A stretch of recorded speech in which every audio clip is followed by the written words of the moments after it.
Øregangsinfektioner er en hyppig lidelse hos hunde, og flere oplever, at infektionerne kommer tilbage gentagne gange. Nogle gange er infektionen så slem, at ejeren ikke kan få lov at røre ved hundens ører på grund af smerter.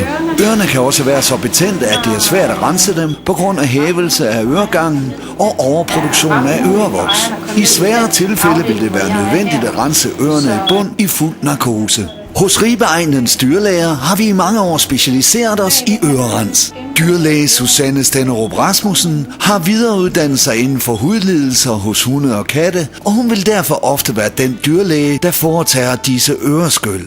Når hunden er under fuld narkose, vil dyrlægen starte med at se ned i øret med et specielt videokamera, og på en skærm kan man se, hvordan øregangen og trommehinden ser ud. Fra øret udtages en prøve, der påføres en lille glasplade. Prøven farves, og i et mikroskop ses, om det er en bakterie eller en svampeinfektion. Behandlingen afhænger af infektionstypen, og efter udtagelse af prøven renses øret i bund.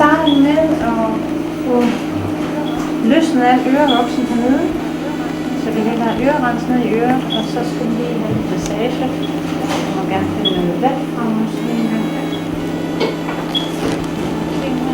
Så man kan se nu, at hun reagerer jo slet ikke på det. Det vil normalt, vil en hund jo reagere på at få ned i ørerne, men helt ned i det vi kalder den buskede del af øregangen, hvor man jo ikke... Ved hjælp af kikkerten kan dyrlægen følge på en skærm, hvordan øregangen ser ud, og kan samtidig skylle den med sterilt vand. Det løsner og skyller det sidste ørevoks, pus og døde hudceller ud af øret. Ofte kræver det omfattende skyldning af øregangen, før det er muligt at se trommehinden. I visse tilfælde sidder der store kager af voks og betændelse eller klumper af hår og generer øregangen. For at fjerne disse ting anvendes en speciel tang gennem kikkerten. Når begge ører er renset, vækkes patienten af narkosen og kan efter nogle timer atter komme med sin ejer hjem. Den videre behandling af øret foregår hjemme. Dette indbefatter daglig ørerens og behandling med øredråber.